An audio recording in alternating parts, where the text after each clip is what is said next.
Oh, fantastic. That one didn't make Tim laugh, though. Or Tim's doing something else. Well, it was about him. I've heard it before. Alrighty. Good morning, good afternoon, and good day.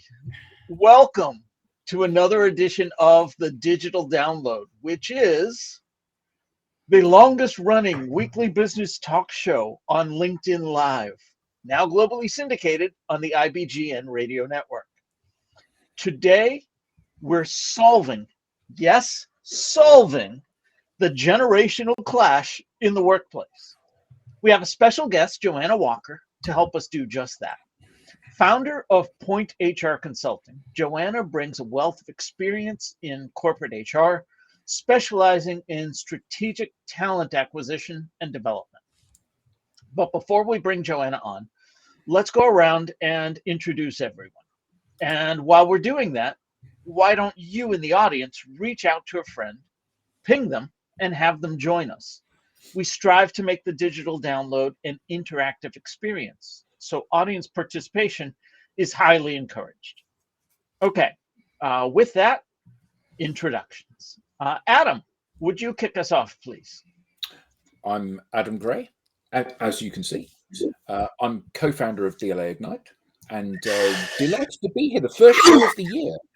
In fact, my first live podcast, in fact, my first video anything of the year. So very exciting for me. Excellent, welcome. Tracy. Good morning, everyone. I'm Tracy Borson from TLB Coaching and Events, where I haven't come up with something that I really like. We're about marketing. Marketing that works. So the marketer needs to come up with something marketing-y. Do they? This is yeah. I love to challenge the status quo on what is marketing. So we create marketing programs that really work for people. I'm a proud DLA Ignite partner, and this is my first live of the year as well. So I'm excited I can be here because I can't always be here if Nicholas is at school. Before we move on, let's say hi to Andrew. Good morning, Andrew. Hi, Andrew. Did he wave back, I wonder? Of course he did. Yeah, good. Alex, welcome. Good afternoon, everyone, and a happy new year. Can you hear me okay? Loud and clear. Oh, good. I just see a black tile where my face should be. So I think I'm having some connectivity issues. But anyway, happy new year, everybody. Great to be here. My name's Alex Abbott, also known as the Bearded Sales Guy. And I, too, am a proud partner of DLA Ignite. Excellent. Thank you. Welcome. And Tim. Last and no means least, my name's Tim Hughes. I'm the CEO and co-founder of DLA Ignite. And I'm famous for writing the book, Social Selling Techniques to Influence Buyers and Change Makers. Happy New Year to everybody. Excellent. Happy Thank New you. Year. And myself, I am Rob Durant. I am founder of Flywheel Results, a proud DLA Ignite partner, and we help startups scale. All right. So, as I said, this week on the Digital Download, we'll speak with Joanna Walker. Joanna's expertise in bridging the gap between academia and industry offers a unique perspective on nurturing the next generation of professionals. Her insights are crucial for any business leader aiming to stay ahead of the talent acquisition game. Joanna, welcome. Thank you for being here.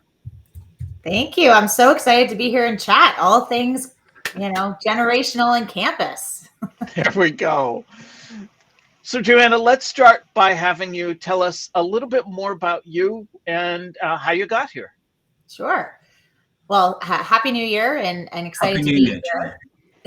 And so I have been in the campus recruiting or talent acquisition space, I should say, for 13 years. And I like to say I've been in the people business for over 20, having worked with people in different functions. I started my career in outdoor education and somehow stumbled into teaching and then moved over to the recruitment space and had an awesome career, primarily working in campus recruiting and helping junior talent to find the internship and full-time roles that they want. And now I own my own consulting firm where I help companies build strategies so they can attract and retain top talent. Excellent. All right. So let's start with the foundational question then. Why aren't more organizations doing it? And by doing it, you and I had talked earlier about building internships and co-op programs. And really, that's the key to solving this generational gap. And we'll delve into that a little bit more. But let's start with that. Why aren't they doing it? Yeah, I think companies can feel like it's overwhelming, that they're unprepared, that it's too much work. There's always this element of like, what am I supposed to do with this intern for the next 5 weeks? And there's definitely ways where we can help companies build that strategy so they don't feel that way, that this person's just showed up and they don't know what to do with them. And I think that's why companies are afraid to start. But I think once they figure out there's a lot of value in having some junior talent coming in, they start to realize they can put in some programming and that helps their pipeline overall. And so I think it's exciting for them to work with young students. And but yeah, I think it's fear, quite frankly. Fear. So is it they simply don't know what to do? I think, yes, it's like unprepared. They don't know how to approach schools. They don't know how to find the right person. I think companies sit there and say, oh, my friend's neighbor's kid, I can just hire them. And that's what we nicely call the friends and family program. But I think there's other ways where you can attract students who are really excited about what you do and help them learn that craft so that they become an expert in what you do. And so if they even just look at the school that might be down the road from them and think about how can I attract students, 1, 2, 3 students who might want to come in for a summer internship or even a co-op or something that might be considered a part-time job over a semester, there's a great opportunity to bring in fresh eyes and new objectives, which is what these students are. And we all know that they are a new generation, which bring in those perspectives. Absolutely. Hey, Rob, I have a question based on that, because I agree that students and young talent can bring in different perspectives and fresh perspectives. But do you think, Joanna, maybe that's part of the fear as well, is that we don't necessarily have a culture as a business of welcoming those different perspectives, because that is something they bring with them? Yeah, I mean, I think particularly in this post-COVID world, our companies are struggling with this generation. And, like every new generation, they come in with their own perspectives and thoughts, and they know how to do things better than someone else. And there's an element of that we have to work around and help them understand that there's a way that corporations operate the way that they do. And certainly perspectives are welcomed. But I do think there's an element of also this generation likes to be heard, and they like to be, and they like feedback. And I really appreciated that about them, is they're willing to ask hard questions, which I never would have done at that age. I was just excited to have a foot in the door. I was like, I'll do anything. And these students are coming in saying, you know what, I'm willing to really work, but I really want it to be a meaningful experience where I'm learning something that's real. And I'd like to get feedback and also offer my thoughts on that, on whatever the topics are that they're talking about. So yes, I agree with you. I think there's some of that element that can be very frustrating, and we all have to kind of learn to work together. There's 5 generations in the workplace these days. That's a lot of generations and different communication styles that we all have to operate within. One of the things you said is that they like to be heard. I know, just in general, communication gap between generations is, some will say, oh, they're not speaking on the same level. We're not even speaking on the same platforms these days, are we? No. Yeah. Sometimes it's hard to get them to pick up the phone. We in training oftentimes would say, you can pick up this thing called the phone on your desk and call someone. You don't have to just email them or Slack or whatever channel you're using, because it's important for you to get to know these people because you work with them. And that's always an interesting conversation with them. I do find it funny that we're referring to them as them. Yes, they. Students. Which makes them inherently separate from us. Yeah. Yeah. On one side of the coin, I've hired my youngest son as an apprentice content creator, and that brings its own challenges. But on the other side, I had a really interesting conversation with a friend and once colleague of mine who is actually older than I am, but she's doing a role within an organization, in a smaller organization, as a sort of a partner director. Mhm. And she was saying how much she loves being in this young, vibrant, non-hierarchical organization that is actually going somewhere. And they've built their business based on what they themselves as a business, and therefore their people, are really good at and want to be best known for. And sort of listening to this conversation that we're having, I'm thinking, but hang on, them are already employing us. Them as in them. And we're, that they are probably having the same conversation about us. Well, and I think it's even interesting because if you use the phone as an example, even in my own personal experience, I remember like entering the workforce and you use the phone. That's like what you do. And then I started working for a company where they wanted us to only use video calls. And I was like, that's so weird. That means I have to be all like fancy for every call I need to make, which I wasn't before. So then there was that shift. And now when you say you can pick up this thing called the phone, I'm like, meh. I'd much rather do a video call because for me, I feel like I can create better connection with a face. So I like that. But there was also parts of my journey where I was super uncomfortable with that. And we use this was something that I came into the conversation really wanting to talk about, is this concept of like, there's boomers and there's Gen X and there's millennials and there's Gen Zs, and my son is like a Gen A, and like I can't hardly keep track of this anymore. But it's like, how helpful is it to look at it as us versus, not that it's versus, but us and them versus, I think organizations like you're speaking about, Alex, it like attracts a specific type of person. And I think there are people in every age demographic who want to be heard. And so there's like the people who want to be heard, but does that fit into a specific age demographic? I find it like very curious that it's the human brain loves boxes. So it's easy to box people into these categories. But I've also found I do personal branding, and I've worked with Gen Zs, I've worked with boomers, I've worked with a whole bunch of different people who want to own their personal brand because that's what they want, and it's not really dependent on their demographic. So I was wondering if there's like a mindset shift we need to make in this like separateness, but also awareness of the separateness that we need to maintain, that makes this generational clash not so much of a clash. Or in your experience, what are some of the things that help kind of bridge that gap?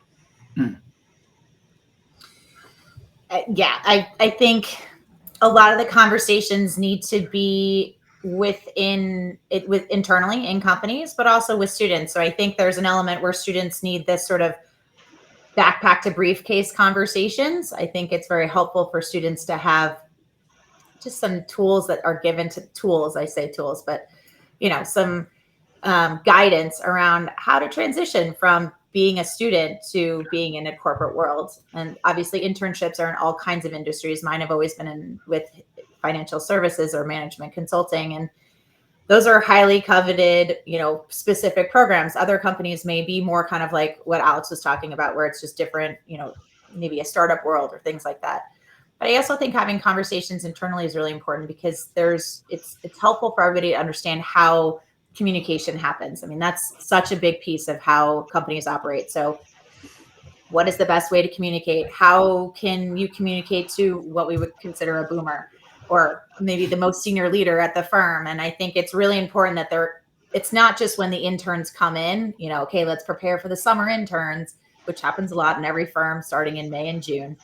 But also throughout the year, like how can we just make sure that no matter what level you are and where you are in your career journey, that the communication is working, and it's not us and them, it's we are a part of all one team, and we're all kind of appreciated for the value and the contribution that we're making, depending on what it is. Might be the most, executive to the most maybe menial tasks. But isn't this about people who are already ensconced in an organization being open-minded enough to listen? So I'm an old person, and consequently, there's nothing that a young person can teach me, and I have all the answers. And don't you dare come in here with your no experience and tell me how to do things. And I think for a lot of people that are in their 50s and beyond, that's the kind of mindset that it's very easy to slip into.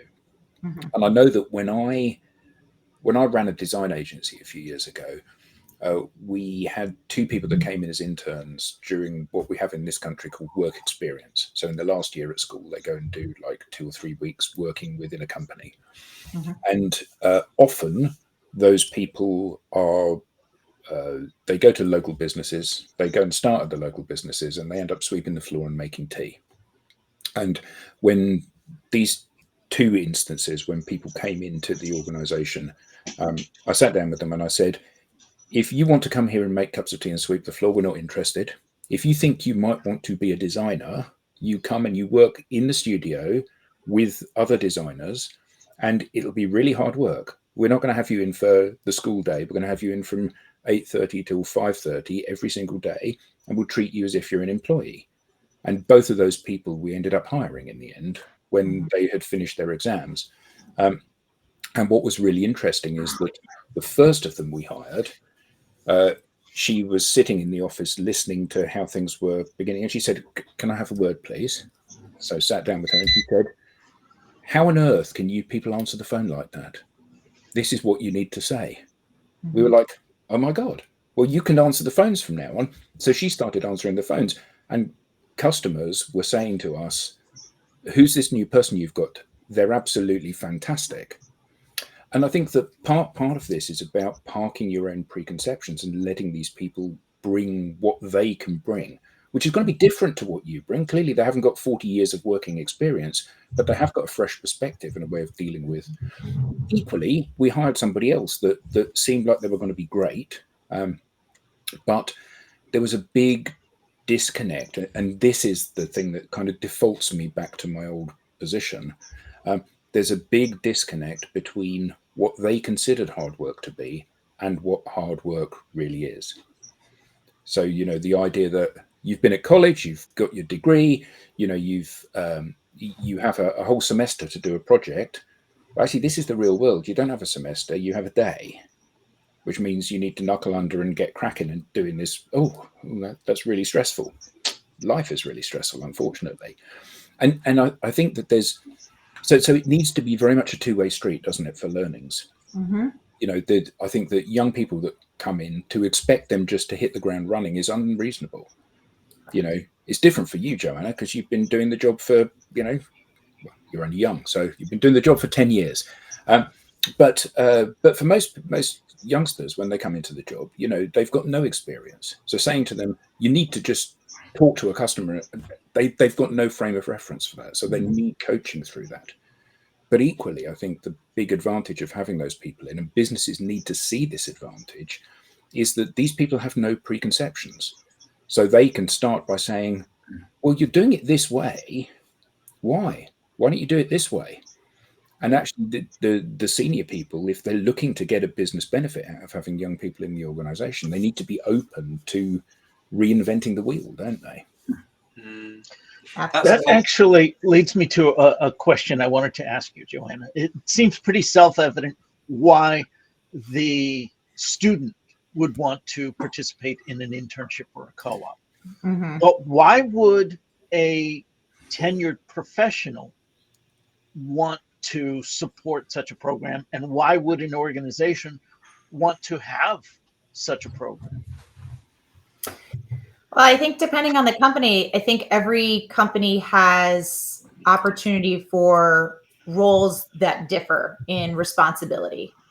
So not everybody's going to do the same task forever in life, right? So I think people develop in their career. They might be promoted, they might get new responsibilities, and you have to sort of backfill some of this. And I think in looking at some of the more, what I would call junior roles, let's say like a coordinator, for example, or an assistant, or I don't know, whatever the maybe main level might be, the lowest level, those are opportunities for you to think about, how can I bring in some fresh talent who are likely very well educated, eager to learn, and want working experience.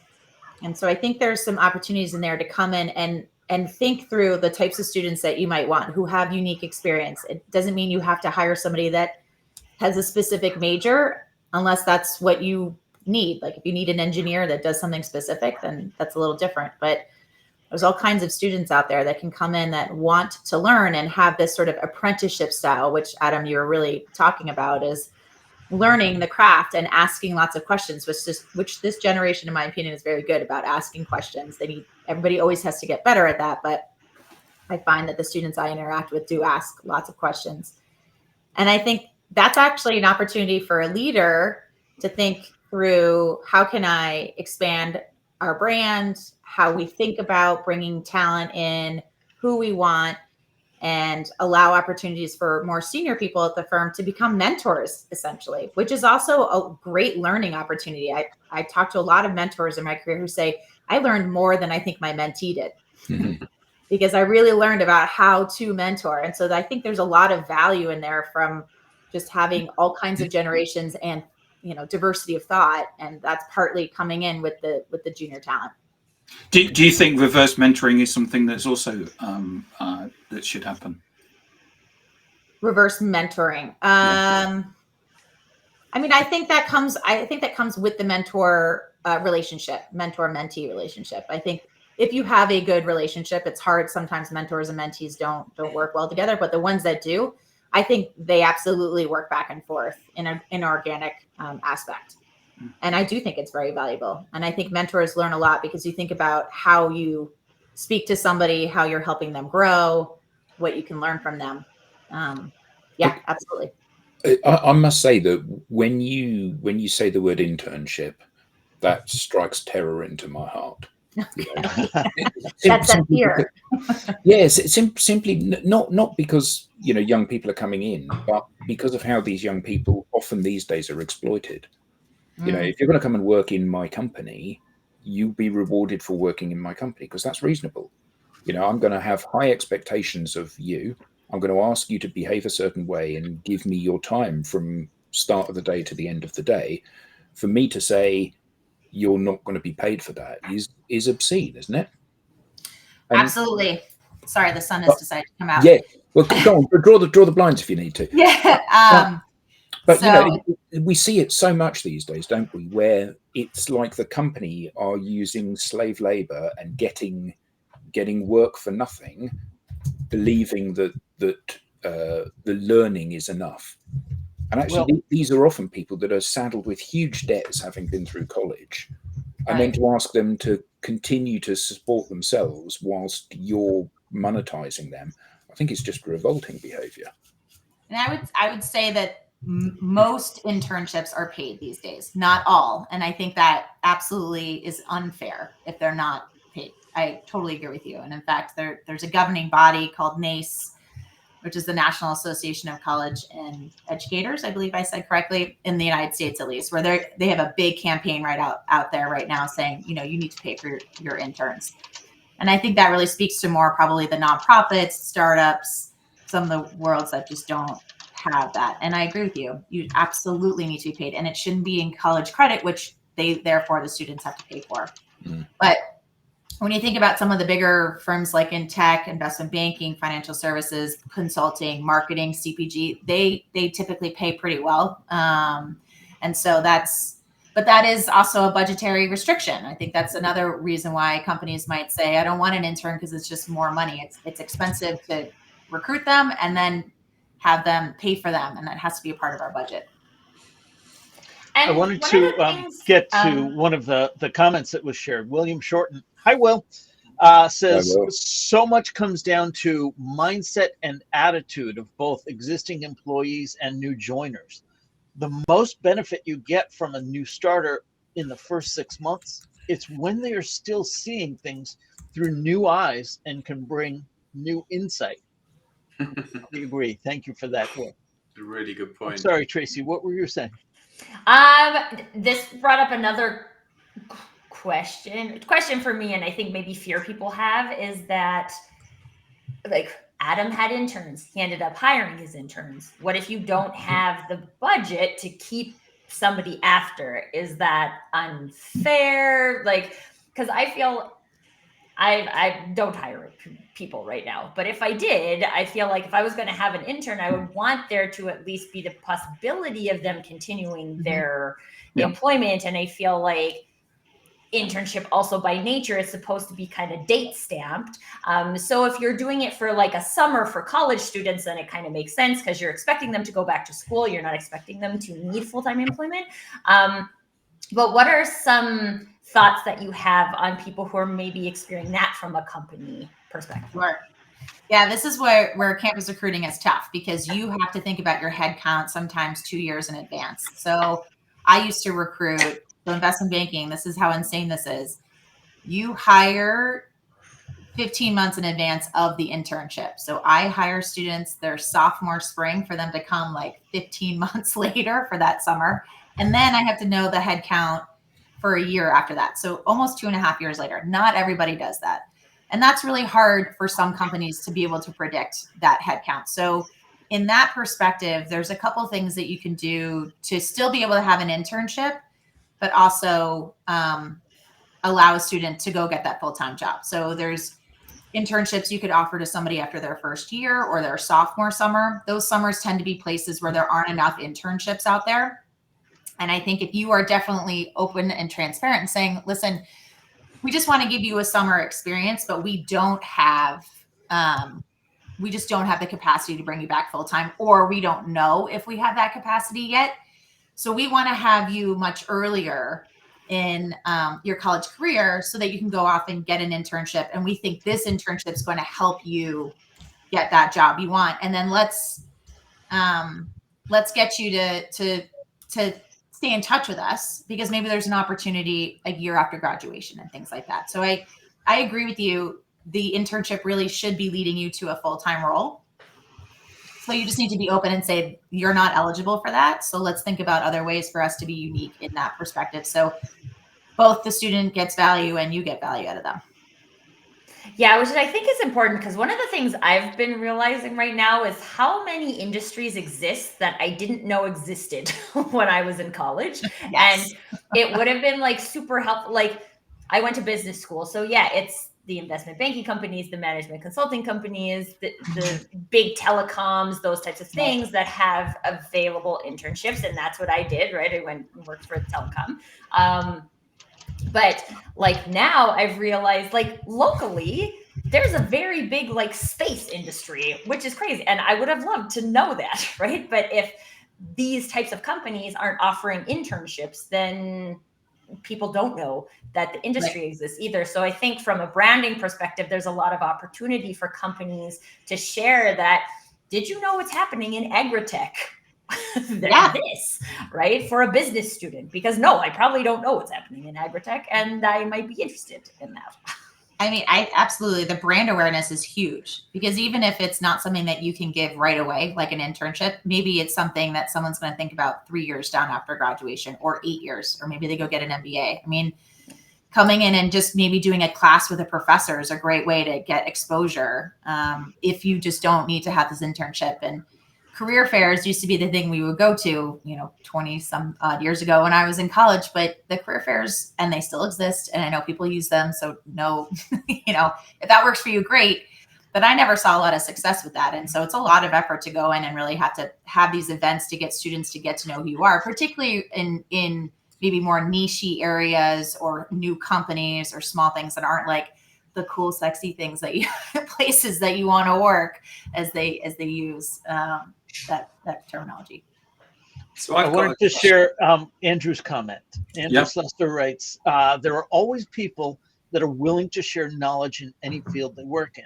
Yeah. It is getting those people to the front of any organization to show any new starts that the company they have joined is willing to pass on the knowledge they need to grow within the company. Mm-hmm. Excellent point. Thank you, Andrew.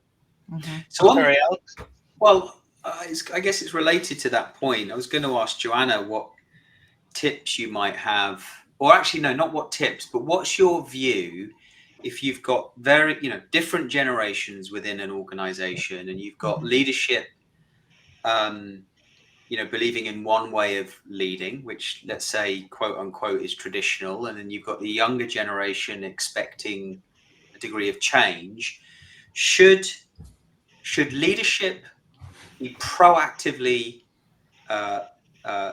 changing the way that they communicate with the younger generation, or should they accept that the younger generation are going to have new ideas and there's going to be new blood coming through, and they just need to be more receptive and listen to what's coming through?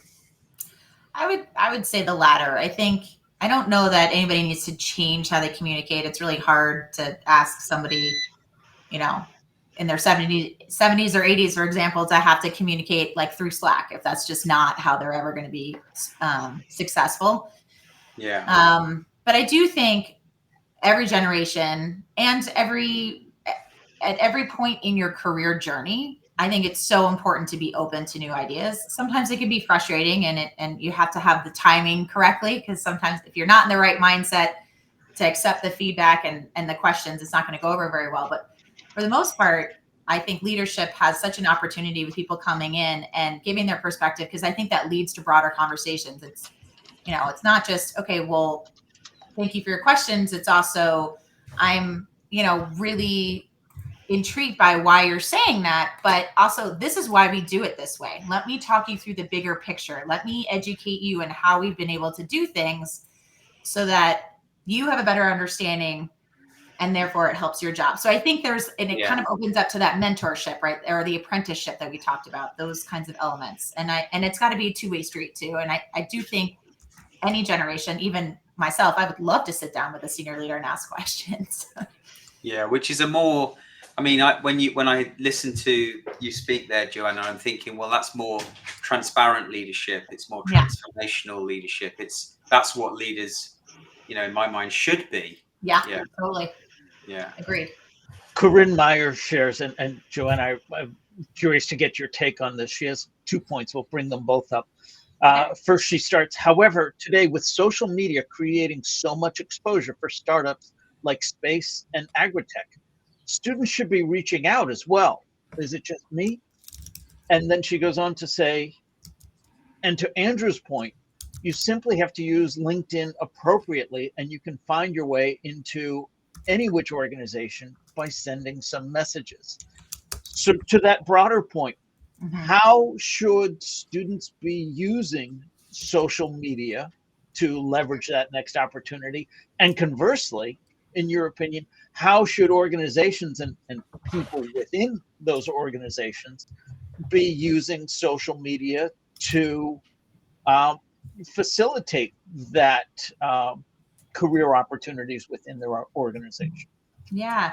So there are a number of platforms that companies, particularly in the US, use, and I'm sure there's something similar in the UK, for example. So Handshake is a place where a lot of schools, it's just the platform where they post all of their jobs. And so that's the first way that a student can go and see what school, all the jobs that their school has accepted. LinkedIn is a great tool, particularly for students when I consider them to be either at a non-target school, i.e. a school where maybe a lot of companies may not visit, or they're looking for something that's very niche. So to use your examples, space or agritech that are in the startup space, you do need to be a lot more savvy, and you do need to kind of do your research. And I talk to a lot of students about that. You need to go out, figure out what you want to do, figure out the best companies that do that in a wide range. You don't just look at 5. You've got to open up that net. And then you need to do some of this outreach, and that outreach should be things like, who are the alumni that you're already connected to, who are maybe from your high school or your current college, or maybe the town you grew up in. We all have different unique connections over time. See if you can utilize that, because what Andrew said was earlier, saying we can all, anybody's willing to talk to you, and I think that's right. If somebody approached me, I'd give you 10-15 minutes, but you also need to come prepared with questions about what you want to learn, and see if there are opportunities. There aren't always internships everywhere or jobs, but you can certainly get something out of that informational call that then might lead you to the next person to speak to or company to research. And so from that perspective, I think social media is helpful. I think when you look at, Twitter or X, and you look at Instagram, those kinds of social media, not every company is on there. Not every company uses it. So that's a little more limiting. Should they be? I go back and forth. I think there are certain companies where it's important for them. I can see why marketing companies and certain companies that are out there for that brand awareness, but I do know that there's a lot of these older organizations where they've got a lot of compliance issues, and there's a liability in that. And so I can understand why they may not be out there. And I've seen where that hasn't gone very well, particularly in financial services. So not sure I recommend that. But I'm interested to get your view, actually, Joanna, as a HR consultant. I provide social selling training, and when speaking to HR, they have a specific view about whether or not employees should be using social media. Do you have a view on whether or not they should or shouldn't? Is there, should there be a policy in place? Should you give employees the freedom to develop their personal brand on social media?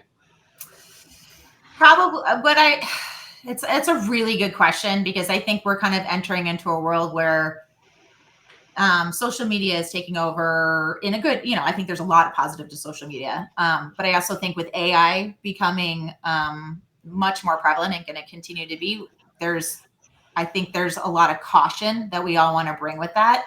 So I might put policies around that, because it would be horrible to think that maybe you started doing some brand and then maybe some sort of AI bot gets created and then it's doing something that isn't you. And so I could see that going down the wrong route. But I do think having things around LinkedIn, I was always very conservative about it, but I don't think I had to be. That wasn't necessarily as dictated by my employer.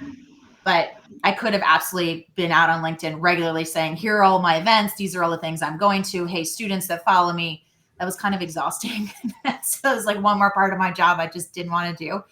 But I think a policy is probably very smart in a way of just providing some guardrails around the types of things we would be comfortable with you posting, because you are representing a company that you work for that you don't own.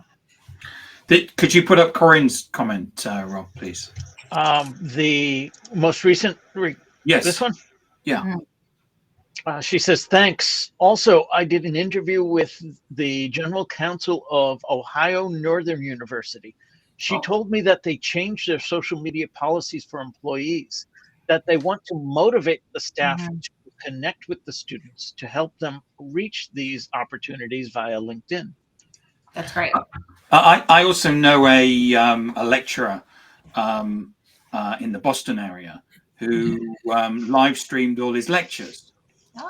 He was doing a marketing course, weren't you, Rob? And you yes.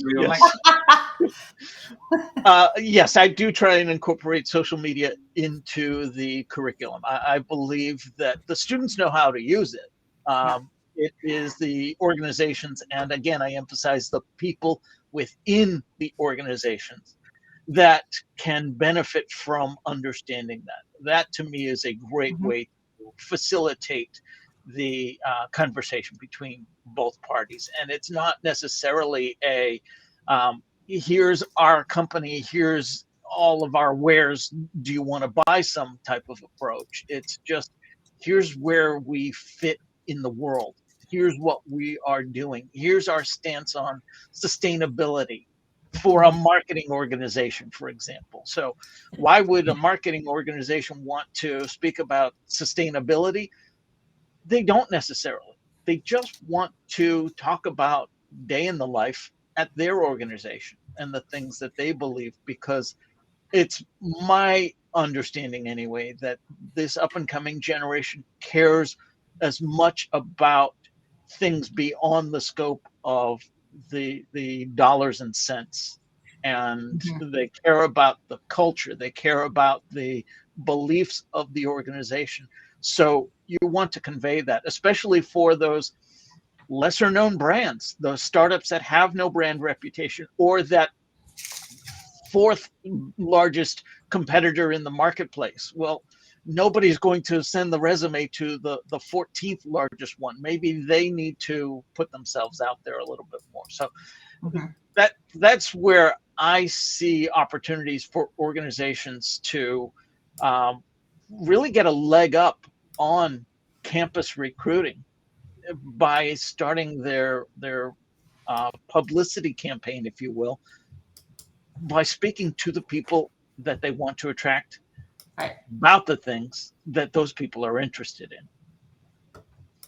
Thanks for that. I think this brings up something else for me too, because when we look at this concept of being social, and I know when, at least on this show, we talk about social media, we talk about it from a being social point of view. The different generations have a different way of being social. So similar to how Adam was talking about, my definition of hard work is not the same as your definition of hard work. If our definitions of being social are different, and we just say, go out and be social. We ask the students to go out and be social, and their way of being social is using TikTok. And my way of being social is going to have coffee with somebody. Then innately we're running into a problem, because well, it's not a bad idea to recommend that people go out and be social. We don't have the same ways of being social. And that is also within demographics, we have that problem too. Introverts and extroverts define social activities differently. There's lots of different ways that people experience being social. And so if we're looking at this from a connection point of view, connecting students to companies, connecting students to opportunities, creating opportunities in organizations. What do we do with that? How do we broach the subject of we really want people to be social, but we also need to give people the space to be social in their way and maybe create a new way of being social together? I've got a training program for that, Tracy.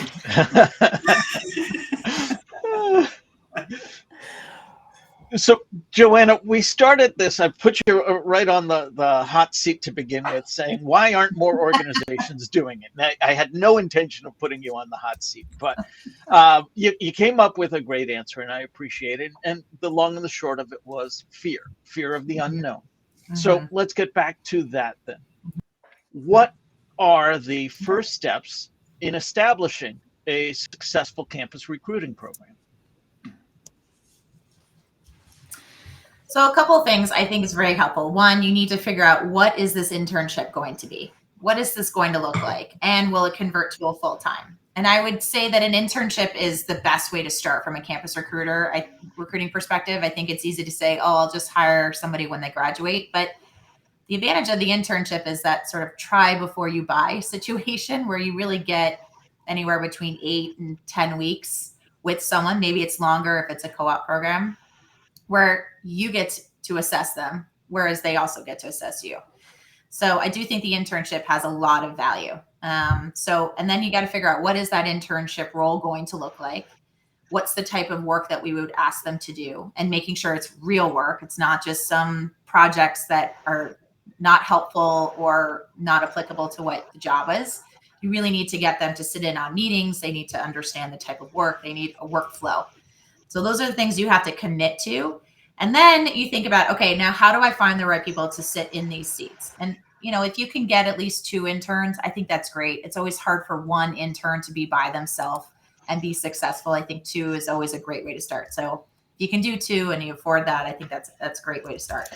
Yeah. And so I'll save it. Okay.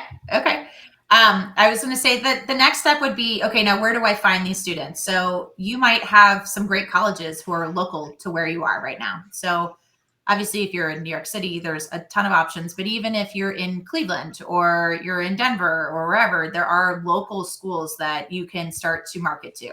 That's one way to start. You could also look at your college. You're an alumni of a school likely. Where did you go to school? Could you work with that career services to post? And then lastly is to get yourself known. So we talked about the brand awareness a little bit earlier. It's really, how can you get in front of some of these students? So is it going on campus and hosting an event? Maybe it's networking. Maybe it's working with a professor to do a class with them so they understand what you do. I think that's a really effective way. Or you do a case study on campus so that students understand the type of work. And then you build on those relationships and keep up with those students ultimately to your interview process. And so that beginning framework seems like a lot to do, but you can scale that very quickly if you need to. Whether you're hiring one person or 30, that is about the same. And it's kind of the amount of schools that you go to just changes. So it's just that initial structure that can be a little exhausting. As you were talking about that, I immediately went to thoughts on costs and ROI. And I don't want to put you on the spot. If you know, great. If you don't, I'll do some research. But that's why people sign up to be a guest, right? That's right. My gut is telling me that the cost for recruiting through an internship is significantly lower than the cost for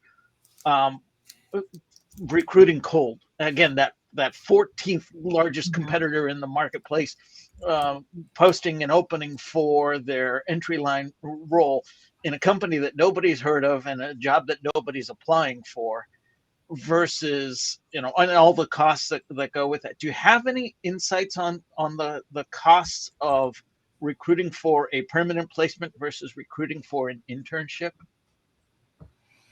So I would say that recruiting for an internship has definitely a cost. I think it just depends on what you want to do. Our recruiting budgets were huge in the sense because I was hiring so many people and we were going to so many places and hosting events. And if you're in that world, you're looking at hundreds of thousands of dollars.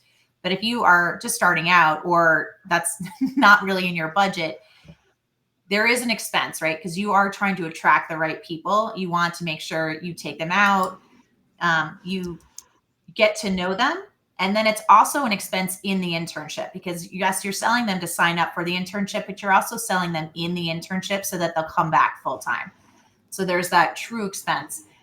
I think that's better value for your money. If that's probably the better way I would say it versus kind of just hiring cold, like you mentioned, where you might post it a number of places, maybe use a headhunter and you hire somebody where they're kind of an unknown quantity. They may or may not do very well. They may not last very long at the company. And, that kind of a cost is much higher to the company because they may not be a long-term employee and therefore you have to start all over again. So I think that's the difference in how you spend your money.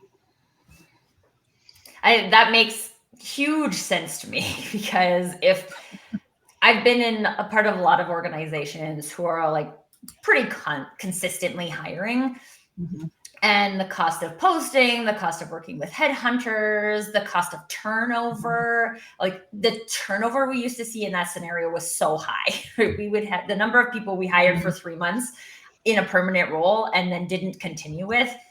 You really should have just structured that as an internship. That would have made a lot more sense. Yeah, anyway, my brain is just going like, duh.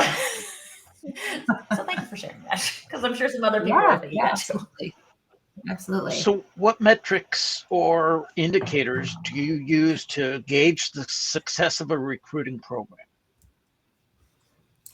So I would say the first year, it's really hard to have these metrics, right? What you can look at is how many people applied to your job and how many came into your interviews and how many were hired.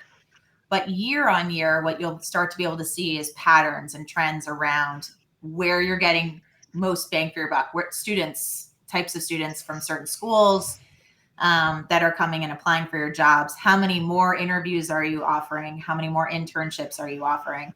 That's going to give you a lot of information. It's also going to help steer your strategy a little bit of like, where are you having more success? So maybe the school down the street doesn't work for you. So maybe that's a place where we just post, but we're going to lean in, and we're going to go into these 3 schools that we're really excited about, and we're prepared to spend more money on it. But because we're able to do that, because I have the metrics that show we've had much more success in hiring from these certain schools. And as these students come back full time, they become your ambassadors for those schools as well. So you start having an easier pipeline, and that helps your strategy until it doesn't work. And then you may have to pivot over time. So that's a lot of the ROI, and certainly your conversion from intern to full-time is your biggest metric to be able to watch, assuming that that's something you're able to offer, right? Is that full-time job. That's the biggest converter. If you give out 2 offers and they don't accept the full-time, that's a big red flag that something didn't work in your internship, and you need to figure out what happened. So with the rise of remote work, how has campus recruiting evolved? Yeah, so it's interesting. I think students are now probably tired-ish of Zoom, but they also appreciate the hybrid opportunities to meet with people. So, having Zoom coffee chats is much more the norm. And I think that's easier on companies. And I think that's easier on students who have a lot going on. I also think it means more companies can come to campus, right? Because they have this remote ability, and maybe there's one time that they'll invite people to meet with you live. Maybe they invite you to the office, or, someone's in town so they can host something. I do believe a hybrid strategy is your best bet if that's what you need to do, if you need to have a lot of remote, but you can do remote only. Just make sure that you're on video and that they see you're a real person and you see they're a real person. So how does that work then? Because I have always thought that when you first join an organization, there is that initial ramping up when you have the excitement and you're meeting people, and you're kind of, as somebody that works within the organization, it's easy for you to say, well, you just send Tim a message on Slack and then you jump on Google Teams with him or whatever. And it's like, okay, well, if you know that, you know that. But actually, I've just started at your company. I'm 20 years old or 23 years old or whatever it is. This is my first experience of the workplace. I'm sitting at home in the dining room at my parents' house, and I'm alone. I've no idea what I'm supposed to be doing. I've no idea who I'm supposed to be engaging with. I haven't got anybody that I can follow. If I come and work for you, Joanna, I can follow you around into meetings and things. I can kind of learn from watching you do. I can't do that. I have to actively message you saying, I'm supposed to be working in a team which is aligned to your team. I haven't got anything specifically I want to talk to you about, but is it all right if we have a talk? And you say, no, I'm really busy. Go away. So how does that work in the modern workplace with remote working and hybrid working? How do you take these people that are lost souls and integrate them into your organization? Yeah, I mean, and I think that everybody got tested right during COVID about that. I mean, it was really hard. I ran 2 internships 2 summers in a row where, these investment bankers were in their parents' basements, and that's tough. But I think there are things that you can put in place to make sure that somebody feels like a member of the team. It's not perfect, and it has to be constantly worked on, but your onboarding experience is huge. You need to know when you're getting into the company, this is what you do. This is who you can speak to. Maybe assign a mentor to this person and a buddy being somebody who's maybe a year, 2 years, 3 years in advance of you. So they can ask you all the silly questions like, where are these documents? I can't find them. How do I use this system? All those kinds of things, because that's got to be your way to connect with people. And then those mentors and buddies really should be tasked with making sure that you, as the new hire, get exposed to as many people as possible. Let me introduce you to such person. Let's make sure you meet.